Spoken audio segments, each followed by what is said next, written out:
Media, drugs, ranging from sugar, alcohol, beer, to ayahuasca. Christian Ratsch is a German writer, who's actually from Hamburg, right, who has written numerous books about the subject and has become in Germany kind of a legendary schriftsteller, author on the subject. And you also travel around the world speaking about the wider subject of drugs. And how do you call this in German? Drogen? No, I speak about psychoactive substances because that covers the whole range from what you said, from beer or alcohol to DMT. And there is, I think that's a very nice word to use, to say psychoactive substances, because it doesn't contain this bitter aftertaste of using words like drugs. Because in Germany, Droge originally means a dried part of a plant, and this could be any plant. And nowadays the word... Is the root of the word drogen, is that what the English use for drugs? Yeah, it's the same word, and it comes from trocknen. Yeah, drogen in Drogen, yeah, it's the same. It's because this is an old maybe the oldest pharmaceutical technique to preserve a healing plant or whatever plant in just drying it. And so So that's the well, if you have herbs, you can do a few things with them. You can dry them, you can make tea and stuff like that. Or infusions and tinctures and all kinds of things you can prepare from plants. And also from animals, of course, and also from minerals, and also from human people. You can use parts of human people as a drug? Yeah. Well, there's this whole theory that people eat other people's brains because the brain contains so many psychoactive substances. And that's one of the most incredible things to me, that our brain is a chemical factory producing all kinds of illegal substances. For example, DMT, which is the most potent natural compound. That is dimethyltryptamine. It's a white powder that works very fast, and is also found in concoctions like ayahuasca. Yeah, it's the main ingredient of ayahuasca. And DMT is produced by the human brain, and it's a natural occurring neurotransmitter. That's so funny because DMT is an illegal substance, so every human being is illegal. Is a carrier of illegal drugs. Yeah. And but that's interesting because when I went to school, Holland had a part that was called New Guinea, and there were what we called cannibals, and we thought they did it to prove their pride over other, enemies. But you say it might actually be because. Well, this is just a theory. I don't know about it because it's very difficult to do research in this area. But the story was that they would pick up the powers from other people, and you say there was actually chemical. That's very, very possible because the brain also produces MAO inhibitors. Which you need to be an MOA inhibitor is something that opens you up to drugs and influences that normally would not be active. Like DMT, you can smoke it and snuff it, and it works immediately and very, very strong, and it's so amazing how it works that it's basically impossible to talk about. Yeah. But it also... but if you eat it, it doesn't do anything. No, nothing, because our body produces an enzyme which breaks up the compound before entering the brain. And so you need to take a substance which inhibits this enzyme, and this is the so-called MAO inhibitor, and that's also found in plants like in Syrian rue or in Banisteriopsis caapi and other Banisteriopsis species, that you take to inhibit this enzyme, and therefore the DMT can be active orally. And then you get the difference between the DMT you smoke, which is a very strong but short-lived experience, and the longer experience of like ayahuasca and other ritual. In ayahuasca, for example, you get a peak of 1 hour of DMT, and if you smoke it, it's maybe 5 minutes or 7 minutes, and well, the experience in smoking DMT is so much more profound and incredible, but it's also very frightening. And if you take MAO inhibitors, you naturally relax because they are kind of repressants too. So when you take the MAO inhibitor, they start to work first, and they are like, you get really relaxed and you get a little tired from, and then the DMT comes more gentle, and you're not overwhelmed by it, and that's the reason so many people like ayahuasca, because they don't fear the DMT so much.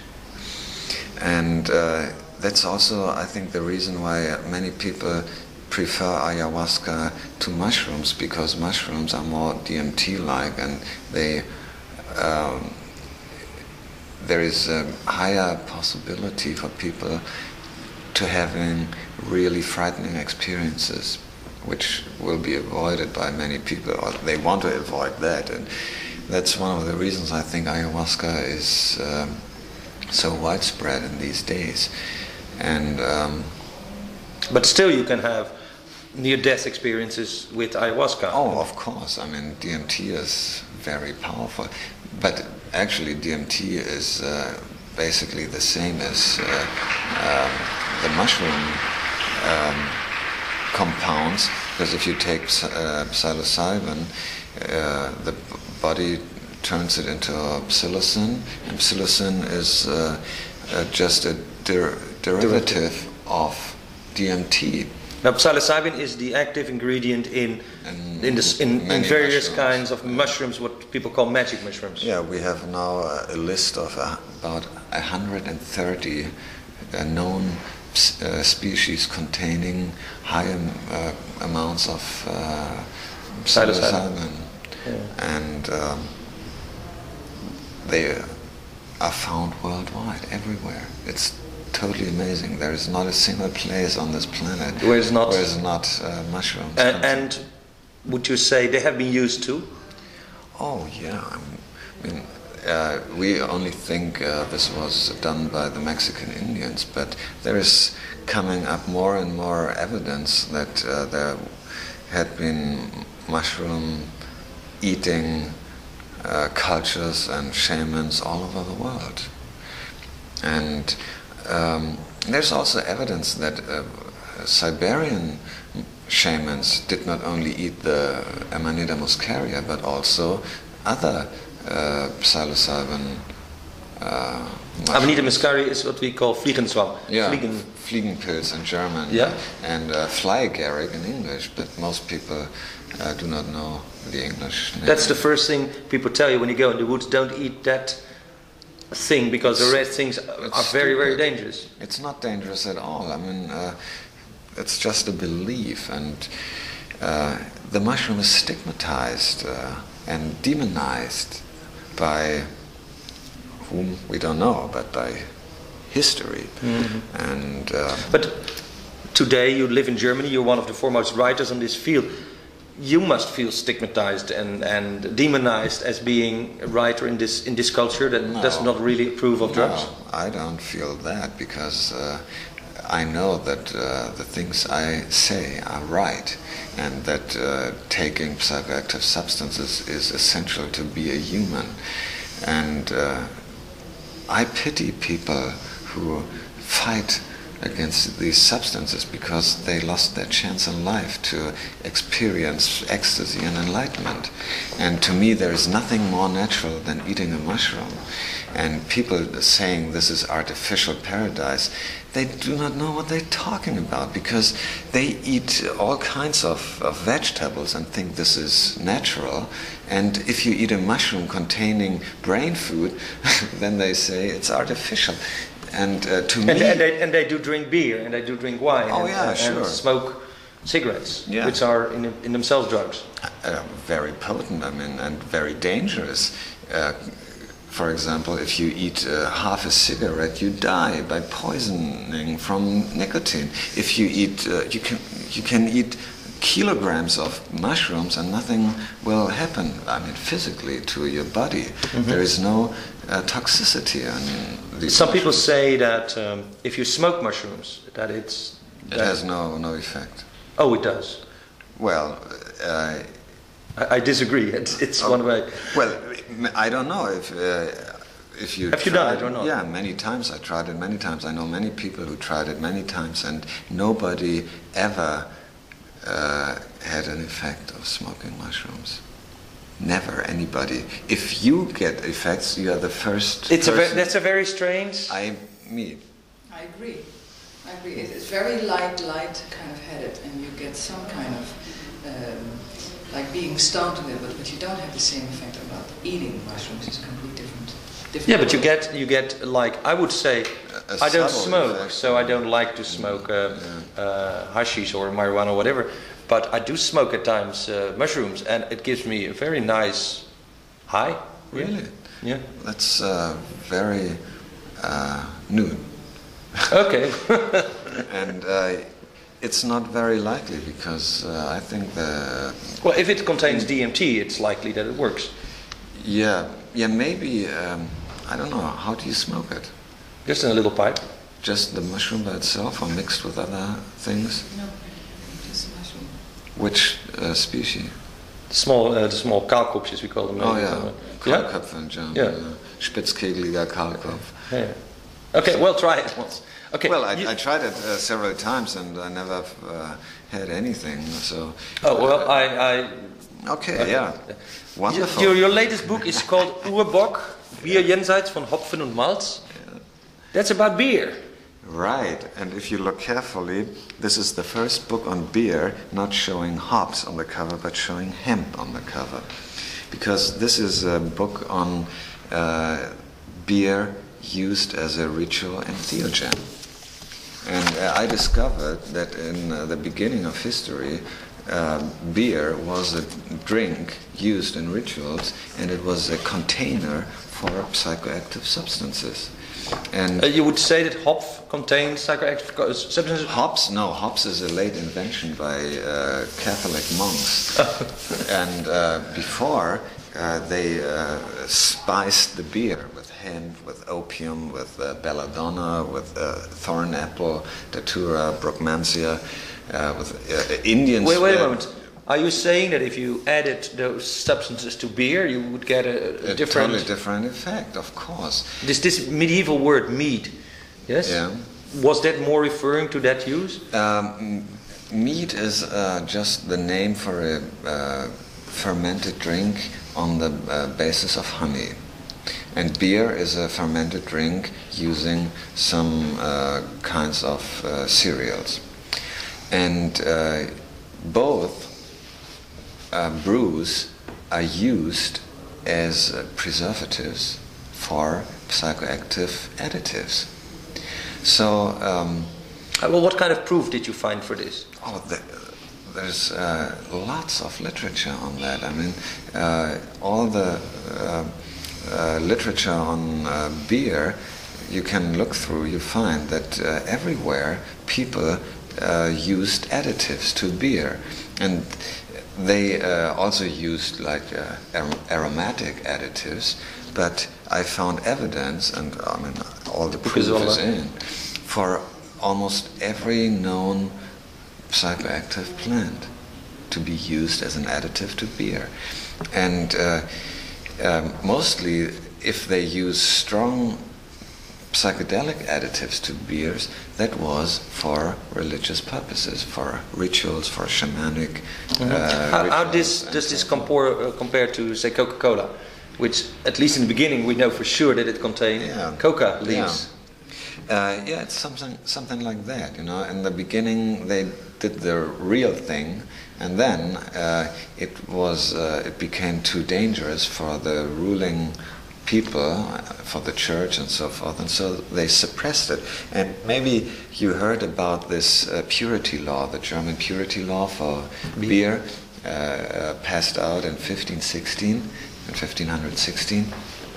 and that actually was one of the first drug laws in history, because with this law they outlawed the use of henbane as an additive to beer, which was normal up to medieval times. That was an invention by the German tribes. To add henbane. Henbane is Hycinus, and this is a solanaceous plant, a nightshade plant, which contains scopolamine, a very strong tropane alkaloid, giving really amazing hallucinations, and in smaller amounts it's quite good aphrodisiac. And so what you say is, after a certain 1516, the church or whoever changed the law so that this could not happen. Now, one of the things that always amazed me is that the beginning of the church, there was this meal by Jesus and his friends, and there were 13 people, and it looked like a hexa meal to me, and they took something, and in the Bible it says that Simon Petrus got kind of a vision, like, tomorrow you're going to betray me, or Jesus said to Simon Petrus, which for me always looked like a psychedelic evening.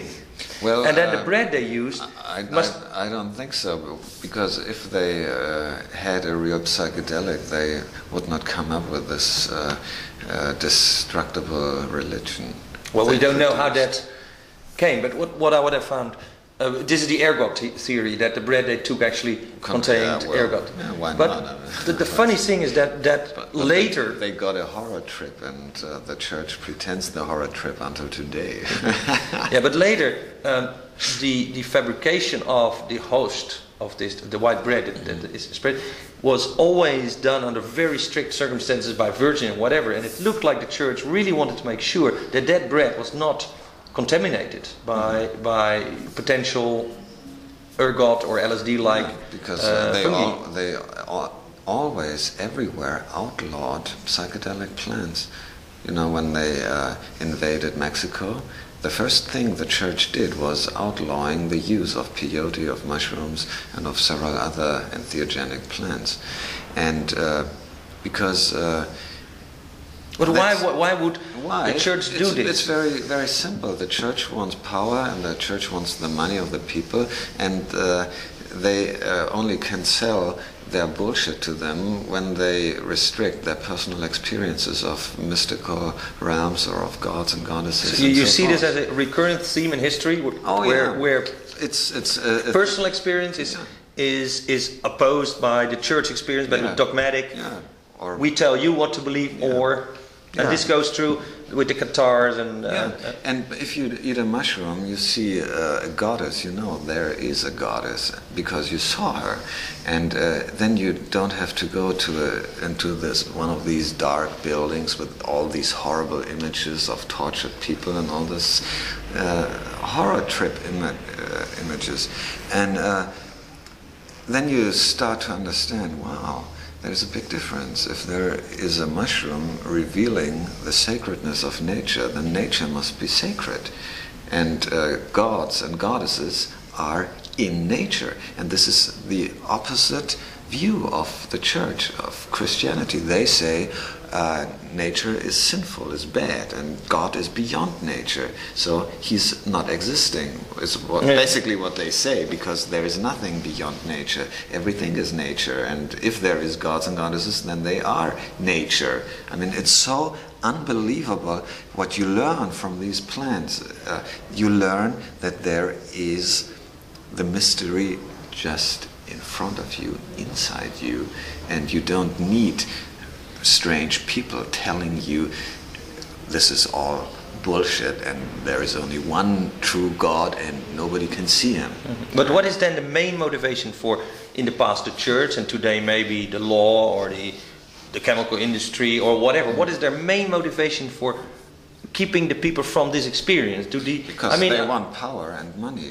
That's the whole thing. But even people like, I'm sure that Clinton at some time has smoked hash. I mean, he said he smoked it, but he didn't inhale, which is so stupid. So even people who experienced psychedelic drugs, psychoactive substances at some time, then later in life they turn against it and say, oh no, this is bad, this has to be forbidden. Well, Clinton did a lot of bad things, but he did one thing very nice. He signed a law that Native Americans are able to. But that has been repealed too, or not? Peyote. Yeah, that's allowed? It was allowed for a while, but I thought it was repealed lately. No. It's they have freedom now, and this is wonderful. I mean, this is the way it should be, and because it's just too obvious that these people use the plant in a very beneficial way. They see it as a god, as the big medicine. They use it. They found their way. They grow spiritually. They overcome alcohol addiction, and they overcome depression and all kinds of things. And the evidence is just too overwhelming to still push it away. Still demonize it. Yeah. Yesterday there was this forum with Albert Hoffman and many people, and I had a feeling as if these people had a distinction between when we use it and when it's used in a ritual way and a self-searching way, it's okay, but that what the kids are doing out there in the disco, in the rave, it is primitive and negative, and really you have to be careful. And I found this very paternalistic. It's horrible, this position. They divide the thing. They say, well, in a therapeutic setting it's okay, but just for fun, how they coin it, it's not okay. But it's stupid. And Sasha said the right thing. He said, well, to go to a rave is a ritual in itself. It's a present-day ritual. Of course, and I've been to several raves, and they're not always good, but that's. You can go to a church, and it might be a lousy service. Yeah, it's. But there is so much fear about enjoyment, and. What Felicitas Goodman said was ridiculous, saying that the ecstasy experienced by people using drugs is inferior to... it has no content. And she never tried anything. She has no knowledge of what she was talking about. And I see it, the ecstasy in itself is the content. I mean, to enter this precious state of mind or this precious experience, that's the content. Okay, so what if that is true, that the disco, the rave, what happened in the past 5 years, the MDMA usage, will this lead to a generation that is more open? Like the 60 generation still is somewhat more open to these things, and then the 70 generation was suppressing, and now would you say that the rave generation... I think it's very difficult to predict, and because many people in the rave scene are very normal bourgeois citizens, and many people going to raves I consider very conservative people. I mean, they fulfill their normal jobs. They're not the revolutionary type of people like we were in the 70s. Yeah, but they have tasted the transcendence. Yeah, and that maybe will lead to this to a more accepting society. To more accepting it, but it won't lead to transforming society in itself. And is it necessary that the youth at some time goes through this transformational period because we've lost initiation rites of passage? Would you say that the rave scene that people go to between, I don't know, 17 and 25 is a rite of passage, a renewed bonding with... It can be, not necessarily. But it can be, and it has, you know, it has something. If you go to a techno disco, you see there is guards at the door, and they let people in or not. This is like the guards at a temple; they let you in or not. And if you're lucky, you enter a good place with a good DJ, good music, good psychoactive substances. Mm-hmm. Then you might have this overwhelming initiatory experience. Because the technology is there. Not only is there the drugs, but there is also the sound. It's a whole thing. The light shows. And we see this in analyzing shamanic techniques. They always use kind of multimedia. You know, the shaman wears a costume and he's dancing, or he conducts collective dancing, drumming. They have kinds of respiratory techniques, and they use, of course, a lot of psychoactive substances. Yeah. Like, and they use words, they use mantras, repeating the same techno words. And I see the fascination of the techno scene or the rave scene is the same kind of fascination towards shamanism, because there is a lot of similarities. So in the raves, there is a lot of shamanic techniques used to produce this collective ecstatic experience. Okay.